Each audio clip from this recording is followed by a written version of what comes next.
아침에 일어나 보니까 협상이 타결되었죠. 상호관세 15%, 자동차 15%, 투자는 3,500억 달러, 그리고 LNG 구매는 1,000억 달러로 확정이 됐습니다. 일단은 이 협상 타결 내용에 대해서 보기 전에 우리나라 협상단이 얼마나 고생을 많이 했을지 감히 상상조차 해보기도 힘듭니다. 저 같은 경우 2, 3년 전쯤에 미국에서 가장 악독한 투자회사 하나와 협상을 한 적이 있었습니다. 여기서 왜 악독하다는 표현을 썼냐면은 당시 협상 내용에 있어서 자꾸 무언가를 계속 얹으세요. 그 당시 지금으로서는 정말 유명해진 미국의 한 AI 기업에 대한 투자였는데 그 AI 회사의 주식을 사고 싶어가지고 당시에 그 미국 회사가 가지고 있던 그 AI 회사의 주식을 사기 위해 협상을 제안했고 매수를 하기 일부 직전이었거든요. 그런데 정말 독사 같았고 지독했던 게 한 번 협상 조건을 잡으면은 계속해서 그 협상 조건을 더 본인들에게 유리한 쪽으로 끌고 갑니다. 예를 들면 원래 100억만 주고 사기로 했던 거를 갑자기 가격을 100억에서 150억, 심지어는 200억으로 올리는 거예요. 이런 식으로 계속 상대방이 올리다 보니까 결국에는 한국 쪽에 있던 저희 팀들은 모두 굉장히 많이 지쳤었는데 정신적인 압박이랑 스트레스도 심했고요. 심지어 저 같은 경우에는 그 당시에 신혼여행 중이었었는데 미국 측에서의 협상 압박과 동시에 반대로는 한국, 저희 팀 내부 임원분들의 걱정과 우려, 귀여운 쪼임으로 당시에 신혼여행 중임에도 불구하고 하루 정도는 계속 일에 매달려 있던 기억이 납니다. 생각해보면 당시에 이걸 다 너그럽게 이해해준 와이프가 정말 호인이고 천사였던 것 같아요. 그만큼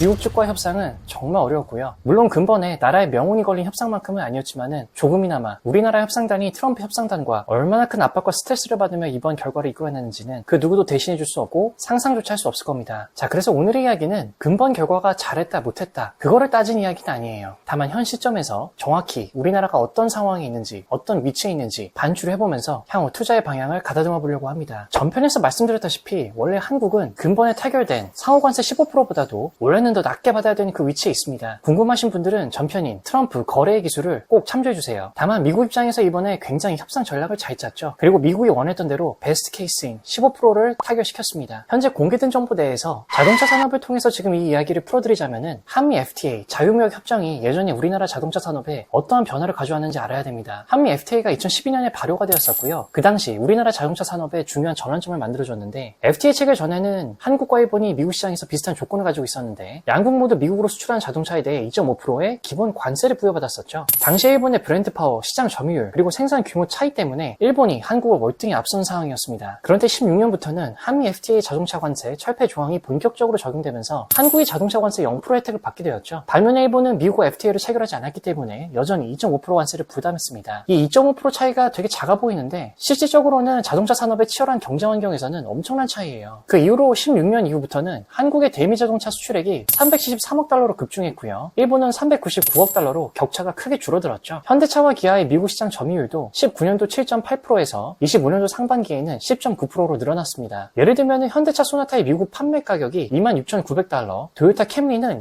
28,400달러, 5% 이상 저렴한 가격인 거죠. 이게 다 관세 0%의 위력 때문입니다. 한미 FTA가 지배적으로 한국으로 하여금 일본 대비 가격 경쟁력에서 확실한 우위를 점하게 했고요. 미국 시장에서도 점유율을 빠르게 늘릴 수 있게 해준 거죠. 이 2.5% 차이가 작아 보이지만은 자동차 산업의 규모와 경쟁 구조를 고려했을 때에는 엄청난 혜택이었습니다. 이 작은 2.5%의 숫자가 나비 효과를 불러일으켜요. 차량 단위 비용 차이를 보자면은 평균적인 미국 수출용 한국 자동차 가격을 약 3만 달러, 4천만 원 정도죠. 이렇게 가정을 해본다면은 일본 이후의 2.5% 관세는 750달러, 약 100만 원 정도의 추가 비용이 듭니다. 한국은 관세가 0%였었기 때문에 추가 비용이 0원인 거죠. 즉 한국 자동차가 차량 한 대당 750달러 정도 더 저렴하게 미국 시장에 공급되었었고 이는 소비자 가격 경쟁력 또는 기업의 수익 마진 증가로 이어졌던 거죠. 그리고 24년 한국이 대미 자동차 수출이 약 100만 대 정도 되는데 2.5% 관세 차이로 한국이 절감한 총 비용은 100만 대 곱하기 750달러, 약 7.5억 달러인 1조 원에 달합니다. 현대차 기아의 영업이익률을 고려하면은 8에서 10% 정도 되는데 이 절감액이 연간 영업이익에 약 10에서 12% 증가 해당되는 거죠. 예를 들어 현대차의 24년 영업이익 약 15조 원인데 1조 원은 약 6.7% 이익 증가를 의미합니다.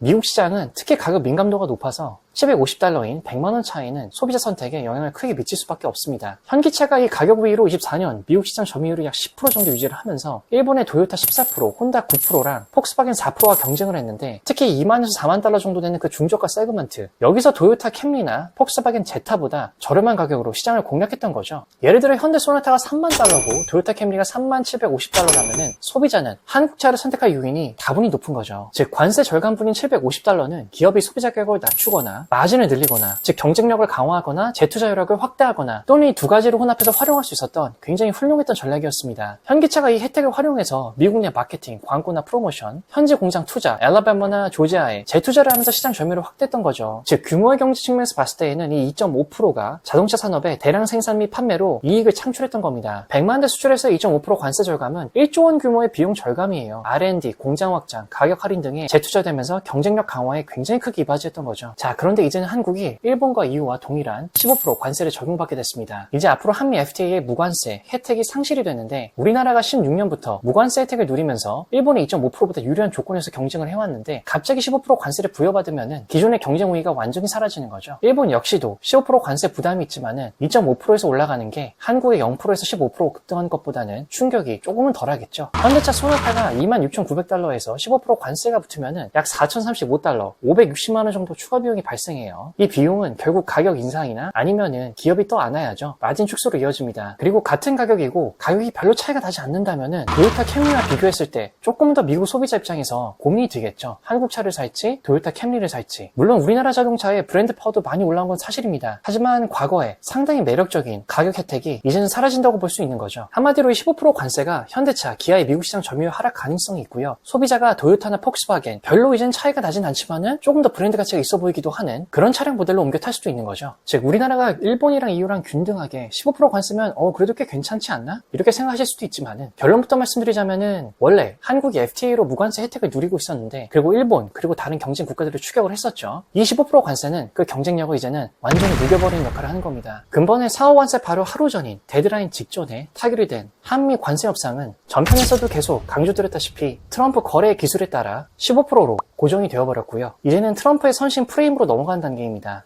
FTA 체결 국가였던 한국에 25% 위협을 가하면서 15%로 낮춘 것을 선심으로 포장을 하는 거죠. 그리고 한국이 3,500억 달러의 대규모 투자와 시장 개방을 양보했다고 주장을 하고 있습니다. 한국은 원래 0에서 2.5% 관세였어요. FTA 혜택을 잃고 추가 부담을 안는 점을 은폐하는 정치적인 수사인 거죠. 결국 트럼프에게 휘말린 한국의 15% 관세 협상은 트럼프의 25% 이상의 위협을 고려하면은 최악 결과를 피한 조건부 성공이라고 볼 수 있습니다. 일본 EU와 동등한 관세율, 제한적 투자 규모, 한미 동맹 강화는 실익이지만은 국내 산업의 부담인 거죠. 한국의 반도체, 조선, 원전, 배터리 강점과 한미 동맹이라는 가치가 15% 이하 관세 또는 추가 혜택으로 반영될 여지가 있었는데 협상 시점과 트럼프의 글로벌 하한선 전략으로 손목이 꺾여버린 상황으로 보시면 되겠습니다. 향후 정상회담과 추가 협상에서도 반도체 철강 관세 면제나 투자 구조의 최적화를 추진을 한다면은 조금 더 공정성과 실익을 높일 수가 있을 것으로 보고 있고요. 그리고 우리나라 협상단은 정말 세상에서 제일 까다로운 사람과 용감하게 협상을 하신 겁니다. 여러분의 생각과 의견도 꼭 댓글에 달아주세요. 저도 공부가 많이 되고 시청하시는 다른 분들도 정말 많은 도움이 됩니다.